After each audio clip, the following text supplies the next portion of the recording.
ہر آدمی کو کیا نظر آتا ہے؟ الٹا. پازیٹیو سوچ ہوتی ہے، انسان پلس مائنس کرتا ہے. یار کام دیکھو، دو چار اگر خامیاں کسی، اللہ میاں بھی قیامت کے دن، اللہ میاں نے 100% نمبر کامیابی کے لیے نہیں رکھے قیامت کے دن. اللہ میاں اگر کہتے ہیں نا جو 100% نیکیاں کرے گا گناہ ایک بھی نہیں ہوگا، تو پیغمبر کے علاوہ میرا خیال ہے کوئی بھی جنت میں نہیں جاتا. سارے الٹے لٹکے ہوئے ہوتے حساب دینے کے چکر میں. اللہ میاں نے بھی قیامت میں معیار یہ رکھا ہے کہ تولا جائے گا، نیکیوں اور برائیاں ترازو کے پلڑے میں رکھی جائیں گی. نیکیوں کا پلڑا جھک گیا جنت، برائیوں کا پلڑا جھک گیا جہنم. کیونکہ ہر برا آدمی کوئی نہ کوئی نیکی کرتا ہے. لوگ برے لوگوں کے بارے میں کہہ رہے ہیں دیکھو اس نے اتنا اچھا کام کیا، اتنا اچھا کام کیا. میں کہتا ہوں بھائی دیکھو اس کے وزن میں برائیاں زیادہ ہیں. اب اس کی تعریف، شریعت کا حکم یہ ہے کہ جو برا آدمی کھلے عام برائیاں کرتا ہے شریعت اس کی تعریف کی اجازت نہیں دیتی. تو دو چار اچھے کام تو ہر آدمی کر لیتا ہے. ایک آدمی دہشت گرد ہے، اس نے ہزاروں انسانوں کو قتل کر دیا، ساری دنیا کو پتہ ہے یہ دہشت گرد ہے، قاتل ہے، ملک کا امن خراب کرتا ہے یہ، اور لوگوں کا دیوالیہ نکال دیا اس نے کرپشن کر کر کے. اب کہیں کسی کو آپ نے دیکھا کہ وہ حاجی کو پانی پلا رہا ہے، وہ نماز پڑھ رہا ہے، تو نماز کی تو تعریف کی جائے گی یہ کام اچھا کر رہا ہے، لیکن دو چار نمازیں پڑھنے سے وہ بندہ اچھا نہیں ہو جاتا. بھائی کام اس نے دو چار اچھائیاں تو شاید فرعون میں بھی ہوں گی. فرعون کی بیوی نے مشورہ دیا تھا کہ موسیٰ کو قتل نہ کرو، یہ ہماری آنکھوں کی ٹھنڈک بنے گا. فرعون نے کہا ٹھیک ہے قبول ہے. اچھا کام کیا نا فرعون نے، یہ کام فرعون نے برا کیا اچھا کیا؟ بھلے بیوی کے کہنے سے کیا نا، بیوی کے آگے وہ بھی ڈھیر ہو گیا، اتنا ظالم بادشاہ تھا. ہزاروں بچوں کو قتل کر کے ماؤں کی چھاتیوں سے چھینتے ہوئے ان کے رونا چیخنا دیکھ کے اس کو ترس نہیں آیا. بیگم نے ایک دفعہ کہا کہ اس کو قتل نہیں کرو، فرعون نے کہا ٹھیک ہے. پھر لوگوں نے کہا ہم مار دیں، اس نے کہا ایبسولوٹلی ناٹ. فرعون نے کہا اب نہیں مار سکتے، بیگم نے کہہ دیا. تو یہ بیگم کی مان کے اچھا کام کیا نا، لیکن کیا اس وجہ سے ہم یہ کہیں فرعون بہت اچھا آدمی تھا یار کیونکہ اس نے موسیٰ کو قتل نہیں کیا؟ او بھائی اتنے بڑے بڑے لوگ اس کے ہاتھ سے قتل ہوئے، اتنا ظلم کیا. تو نہ کوئی ایسا 100% نیک ہے جس میں کوئی برائی نہ ہو، نہ کوئی ایسا برا ہے جس میں کوئی اچھائی نہ ہو. تو شریعت کا اصول کیا ہے؟ پلس مائنس کرو، اور وزن کر کے، کوانٹٹی سے نہیں وزن. ایک برائی ہوتی ہے ویٹ بہت ہوتا ہے اس برائی کا. شریعت کوالٹی دیکھتی ہے، کوانٹٹی نہیں دیکھتی. دیکھو ایک شرک کسی نے کیا، گناہ ایک ہے، کہاں جائے گا وہ؟ جہنم میں. گناہ ایک ہے لیکن کوالٹی کے لحاظ سے یہ بہت پاورفل ہے، اس کا وزن بہت ہے. اللہ کا انکار کر دیا، اللہ کے ساتھ مخلوق کو شریک کر لیا. ایک موٹیویشنل اسپیکر انڈیا کا تقریر کر رہا تھا، میں نے وہاں مینا میں 2-4 کلپ سنے. تو کہہ رہا تھا کہ ہندو جو ہے نا وہ اس کے قائل ہیں کہ ہر چیز میں بھگوان ہے، لہذا ہر چیز کی عبادت ہونی چاہیے. لوگ کلیپنگ کر رہے تھے ماشاء اللہ. کسی نے نیچے کمنٹ کیا ہوا پھر آپ میں بھی بھگوان ہے، جب ہر چیز میں تو آپ کی بھی عبادت ہونی چاہیے. تو ہر آدمی کچھ نہ کچھ بات کر رہا ہوتا ہے، تو ہر آدمی کے پاس کچھ نہ کچھ نیکی بھی ہوتی ہے. تو شرک اللہ کی نظر میں بہت بڑا گناہ ہے بھائی، وہ شرک نیکیوں کو کھا جاتا ہے. تو حضرت عمر رضی اللہ تعالیٰ عنہ نے کیا فرمایا؟ اذا یتکل الناس، یا رسول اللہ لوگ کیا کریں گے؟ اعتماد کر کے بیٹھ جائیں گے.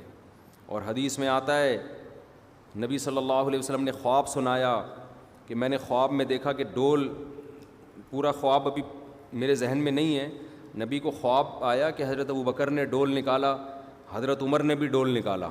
تو آپ نے فرمایا میں نے اتنا طاقتور نہیں دیکھا جتنا عمر کو دیکھا، میں نے ڈول کھینچ کے نکالا. یہ تعبیر تھی کہ عمر کا دور حکومت سب سے بہترین ہوگا اسلامی تاریخ میں. پاور بہت تھی، طاقت بہت تھی.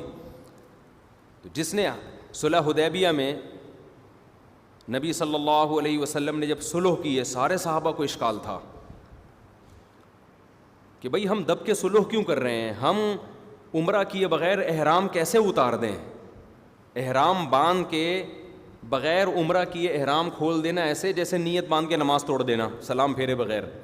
تو یہ تو بڑا ایک شریعت میں بھی جرم سمجھا جاتا ہے. تو یا رسول اللہ ہم کیسے کر دیں؟ حضرت ابوبکر نے فرمایا، حضرت ابوبکر نے کوئی اعتراض نہیں کیا کہ بھئی اللہ اس کے رسول ہم سے بہتر جانتے ہیں, جو حکم دے رہے ہیں ہم فالو کریں گے. حضرت عمر غضبناک ہو گئے, یا رسول اللہ کیا آپ اللہ کے رسول نہیں ہیں, کیا ہم دین برحق نہیں ہیں؟ اب جس نے طنز کرنا ہے حضرت عمر پہ وہ کہے گا دیکھو ابو بکر تو نبی کی مان رہے ہیں, عمر نہیں مان رہے. او بھائی یہ نام ماننے کی وجہ بھی دینی غیرت اور دینی حمیت ہے, اسلام سے محبت ہے. کیوں حضرت عمر یہ سمجھ رہے تھے کہ عین ممکن ہے یہ نبی کا اپنا اجتہاد ہو, یہ اللہ کا حکم. بھائی ایسا بھی تو ہوا ہے نا, نبی صلی اللہ علیہ وسلم نے خود ایک رائے دی ہے, اس میں وحی کی اس سے تائید نہیں ہوئی. تو آپ یہ سمجھ رہے تھے کہ یہ نبی کی اپنی ایک رائے ہے, تو وہ سمجھ رہے تھے آپ بشر کے طور پر ایک رائے دے رہے ہیں. تو بشر کے طور پر جب آپ صلی اللہ علیہ وسلم کوئی رائے دیں گے تو وہ صحیح بھی ہو سکتی ہے اور غلط بھی ہو سکتی ہے. ہاں غلط رائے پر اللہ نبی کو قائم رکھتے نہیں ہیں, اس پر علماء کا اجماع ہے کہ نبی اگر بشر ہونے کے ناطے کوئی رائے دیں اور وہ اللہ کے علم میں غلط ہو تو وحی کے ذریعے اس کی اصلاح ہوتی ہے, کیونکہ ہمیں حکم نبی کو فالو کرو ہے نا. تو اگر نبی کی رائے غلط نکلی تو ہم فالو کیوں کریں گے اس میں؟ تو اس لیے اللہ اس رائے پر نبی کو قائم نہیں رکھتے. تو حضرت عمر کا خیال یہ تھا کہ نبی جو کچھ کر رہے ہیں یہ آپ کی اپنی ذاتی رائے کر رہے ہیں, لیکن اس میں ہماری کمزوری دشمن کے سامنے ظاہر ہو رہی ہے. دشمن یہ سمجھے گا کہ ہم غلط ہیں, ہم نے کمپرومائز کر لیا ہے, ہم حق پر نہیں ہیں. یہ ساری باتیں دینی غیرت اور اپنی ذات کی بیس پہ نہیں تھیں, اپنا نقصان نہیں. ان کو کس کا نقصان نظر آ رہا تھا؟ اسلام کا. تو جس کو عمر سے محبت ہوگی وہ کہے گا بھائی حضرت عمر نے جو کچھ کیا اسلام کی اور نبی کی محبت میں کیا. اس کی مثال ایسے ہے جیسے آپ کے ابا بیمار ہیں, وہ علاج نہیں کر رہے, پرہیز نہیں کر رہے. ابا کہہ رہے ہیں مجھے شوگر, مجھے پتا ہے یہ 2 لڈو لے کر آ میرے لیے. اب 3 بچے ہیں, یہ مثال بڑی زبردست ہے جس سے بات سمجھ میں آئے گی. 3 بیٹے ہیں. ایک بیٹا وہ ہے جس نے باپ کی کبھی بھی نہیں مانی. ایک بیٹا وہ ہے جس نے 2 بیٹے وہ ہیں جنہوں نے باپ کے لیے ہمیشہ قربانیاں دی ہیں. جو نالائق بیٹا ہے وہ کہہ رہے ہیں میں نہیں کھلا, ابا کہہ رہے ہیں لڈو لے کر آ, وہ کہہ رہے ہیں میں نہیں کھلاؤں گا. 2 لائق ہیں, 2 جو لائق تھے ان میں ایک کو ابا نے کہا جا لڈو لے آ, وہ لے کر آ گیا. دوسرے کو کہا لے کر آ, وہ کہے گا نہیں لاؤں گا میں. مثال سمجھ میں آ رہی ہے؟ ابا ہیں شوگر کے پیشنٹ, ابا نے حکم دیا تینوں بیٹوں کو کہ جاؤ کیا لے کر آؤ میرے لیے؟ مٹھائی, اور میں آرڈر کر رہا ہوں لازمی لانی ہے. ایک کمبخت نالائق جس نے زندگی میں کبھی بھی باپ کی بات مانی نہیں تھی, وہ کہہ رہے میں نہیں لے کر آ رہا. بلکہ اور اچھی کرنے کے لیے 4 بیٹے فرض کر لو. 2 نالائق تھے جنہوں نے زندگی میں کبھی باپ کی بات نہیں مانی, ہمیشہ وہ یہ چاہ رہے تھے باپ مرے تاکہ ہم اس کی وراثت پہ قبضہ کریں. ان کے اعمال سے لگ رہا ہے کہ یار یہ ہمیشہ باپ کے مرنے کا انتظار کر رہے ہیں. تو ان دونوں نالائقوں میں ایک فوراً گیا مٹھائی لے آیا, دوسرے نے کہا میں نہیں لے کر آؤں گا. باپ کہہ رہا ہے لے کر آؤ, کچھ بھی کر لو نہیں لے کر آؤں گا. آپ تعویل یہاں آپ ان کی اچھی تعویل نہیں کرو گے, دونوں کو غلط قرار دو گے. آپ بولو گے کہ یار یہ جو مٹھائی لے کر آیا ہے نا اصل میں اس کی نیت ہے ابا کھائیں اور مریں. دوسرا کہ تم نیگیٹو سوچتے ہو. ہم کہتے ہیں نیگیٹو نہیں سوچتے, اس نے تو کئی دفعہ زہر دینے کی کوشش کی ہے. ہمیں پتہ ہے یہ جو آج اتنا فرما بردار بنا ہوا ہے نا یہ اس لیے نہیں بنا ہوا, یہ اس لیے بنا ہوا ہے کہ ابا مٹھائی کھائیں اور ابا کی شوگر ہائی اور ابا مریں. اس کے اعمال سے پتہ چل رہا ہے. دوسرا جو کہہ رہے ہیں نہیں ابا غصے لعنتیں کر رہے ہیں, بد دعائیں دے رہے ہیں, کہہ رہے ہیں نہیں لے کر آؤں گا, وہاں بھی ہم کوئی اچھی تعویل کرنے کی ضرورت نہیں ہے. ہم کہیں گے اس نے بھی کم بخت نے کئی دفعہ زہر دے کے ابا کو مارنے کی کوشش کی ہے. اب جو یہ نہیں لا رہا نا اس کی نیت ہے ابا ڈپریشن اور ٹینشن سے مر جائیں. یہ آپ کرو گے اور صحیح کرو گے بالکل. بھائی ہم حالات بتا رہے ہیں, ان کے اپنا عمل بتا رہے ہیں. جس نے زہر دے کے مارنے کی کوشش کی ہو آپ کو اچھی لاجک تلاش کرنے کی کیا ضرورت ہے. لیکن جو 2 بڑے بیٹے جو ہر وقت ابا ابا کرتے رہتے تھے, ایک مٹھائی لے آیا اس کی بھی آپ اچھی لاجک تلاش کرو گے, یار اس سے ابا کے ہوں گی مخالفت برداشت, یہ ابا کو ٹینشن میں نہیں دیکھ سکتا. یہ اس لیے اس نے اطاعت کا جذبہ اس میں بہت ہے. دوسرا کہے گا خام خواہ کی اطاعت ہے. یار کوئی اگر آپ پہ اعتراض کر رہا ہے خام خواہ کی اطاعت, شوگر کے مریض کو کون مٹھائی کھلاتا ہے؟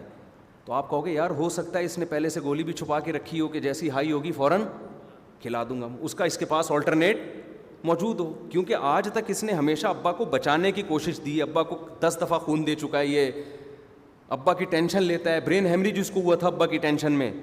تو یہ آدمی غلط, یہ مٹھائی کھلا کے بھی غلط نہیں ہے.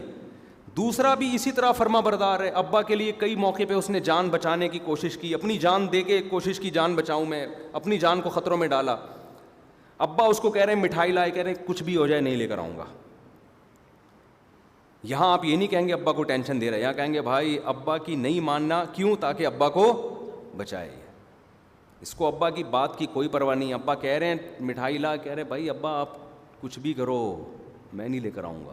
برداشت کر رہا ہے, کیوں, اس کو پتہ ہے یار یہ شوگر کے پیشنٹ ہیں. جیسے مائیں بچوں کو مار مار کے کھلا رہی ہوتی ہیں نا, تو یہ محبت میں مار رہی ہوتی ہیں کہ کھا لے کسی طریقے سے. تو 4 آدمی ہیں, چاروں کا عمل ایک دوسرے کے متضاد ہے, لیکن 2 کے عمل کی اچھی تعویل کرو گے اور 2 کے عمل کی آپ بری لاجک تلاش کرو گے. تو جتنے ائمہ محدثین بزرگان دین جن کی دین کے لیے قربانیاں ہیں, ان کی عبارتوں میں, ان کی کتابوں میں اگر آپ کو ایسی چیز نظر آئے جس کا غلط مفہوم نکلتا ہے, شریعت حکم دیتی ہے اس کی تعویل کر کے کون سا مفہوم مراد لو, اس کو صحیح لاجک تلاش کرو اس کی. کیوں, ان کا ماضی بتا رہا ہے کہ یہ اللہ کو ماننے والے تھے, ان کی اسلام کے لیے قربانیاں. لیکن اگر کوئی شرک کو ہی پروموٹ کر رہا ہے, کوئی ہے ہی منافق, اس کا عمل بتا رہا ہے کہ اس کو اسلام سے محبت نہیں ہے, یہ صرف اپنے چورن بیچنے کے لیے اس نے یہ ساری کام کیے ہیں, وہ اگر صحیح بات بھی کرے گا تو اس کی بات کو غلط نہیں کہا جائے گا, لیکن اس پہ طنز کیا جا سکتا ہے یار اس کو اسلام سے اتنی محبت کہاں سے ہو گئی, ٹھیک ہے نا, اس کو کہاں سے ہو گئی. اس کا مطلب یہ دکانداری والی باتیں ہیں, یہ ہیومن رائٹس, جیسے ہم گوروں کو کہتے ہیں نا ہیومن رائٹس ویمن رائٹس کی باتیں کرتے ہیں, حقیقت میں کوئی ویمن رائٹس نہیں ہے اور نہ کوئی ہیومن رائٹس ہیں. اور یہ قرآن سے بھی ثابت ہے, یہ جو میں بات کر رہا ہوں قرآن سے بھی ثابت ہے. موسیٰ علیہ السلام جب فرعون کے پاس گئے نا دعوت دینے کے لیے, تو فرعون نے کہا کہ اے موسیٰ الم نربی کا فینا ولیدن, میں نے احسان کر کے تجھے اپنے محل میں پالا ہے, تو وہ احسان بھول گیا میرا. تو موسیٰ علیہ السلام نے یہ نہیں کہا کہ تیرا احسان نہیں ہے, نا نا نا نا نا, یہ نہیں کہا کہ نہیں تیرا احسان نہیں ہے, تیری خدمت نہیں ہے. موسیٰ علیہ السلام نے کہا ٹھیک ہے تو نے مجھے پالا محل میں, اس کا تو ریفرنس دے رہا ہے تو, وَتِلْكَ نِعْمَةٌ تَمُنُّهَا عَلَيَّ أَنْ عَبَّدْتَ بَنِي اسرائیل, میری قوم کو جو صدیوں سے غلام بنا کے بیڑا غرق کیا ہوا ہے اس کا بھی تو حوالہ دینا. میں سمجھا پا رہا ہوں اپنی بات. تو یہ جو میں مضمون بیان کر رہا ہوں یہ ہوائی باتیں, عقل سے بھی یہی ہے اور قرآن و سنت سے بھی یہی ثابت ہے. تو حضرت عمر رضی اللہ تعالیٰ عنہ نے صلح حدیبیہ میں نبی صلی اللہ علیہ وسلم کے حکم پر اشکال کیا کہ یا رسول اللہ الست رسول اللہ, کیا آپ اللہ کے رسول نہیں ہیں, کیا ہم برحق نہیں ہیں. نبی نے کوئی جواب نہیں دیا. تو یہاں جو جن کے دماغ میں بھوسا ہے وہ کیا کرتے ہیں, حضرت عمر پہ طنز کہ دیکھو نبی کی بات نہیں مان رہے. جن کو حضرت عمر کی قربانیوں کا پتہ ہے وہ کہتے ہیں بھائی یہ غیرت اور حمیت تھی, کہ ان کی رائے یہ تھی کہ بھئی ہم اس طرح دب کے سلوک کریں گے تو ہمارا امیج خراب ہوگا. اور نبی کی بات کا وہ سمجھ رہے تھے کہ یہ نبی اپنی ذاتی رائے دے رہے ہیں, تو رائے کے مقابلے میں تو نبی تو مشورے لیتے تھے سب کی رائے.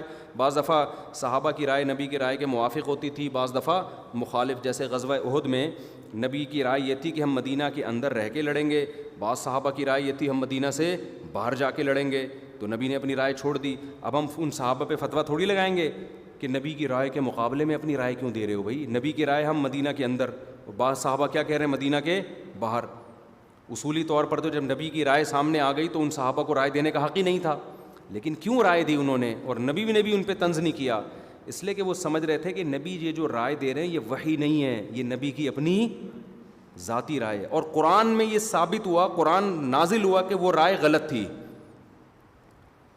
نبی نے جو ان صحابہ کی رائے کو فالو کیا نا کہ باہر نکل کے لڑنا ہے, تو وہ فالو کرنا آپ صلی اللہ علیہ وسلم کی اجتہادی غلطی تھی.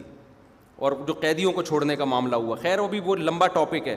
تو نبی سے اگر کوئی اجتہادی غلطی ہوتی ہے تو اللہ کی طرف سے فوراً تنبیہ ہوتی ہے. نبی کو اس اجتہادی غلطی پر اللہ قائم نہیں رکھتے, اس پہ باقی نہیں رکھتے, اس پہ تبدیل کروا دیتے ہیں. تو کہاں سے کہاں بات چلی گئی, تو میں اصل جو بات لے کے چل رہا تھا, یہ درمیان میں جو بات آئی نا کہ آپ کسی کی زندگی دیکھتے ہو قربانیوں سے بھری ہوئی ہے, تو پھر اس کی غلطیوں سے پہ پردہ بھی ڈالتے ہو, اس کی غلطی کی اچھی تعویل بھی کرتے ہو. یہ قرآن و سنت ہی سے ثابت ہے. اور اگر آپ کو کسی سے ذاتی بغض ہے, نفرت ہے, دماغ میں ہی آپ کے بھوسا بھرا ہوا ہے, تو ہر اچھی چیز میں بھی آپ کیا کرتے ہو, الٹی سیدھی لاجک تلاش کر رہے ہوتے ہو آپ اس کو اس شخصیت پرستی پہ. اور جو وہ دفاع کرے تو کہتے ہیں لوگ شخصیت پرست نہیں ہے.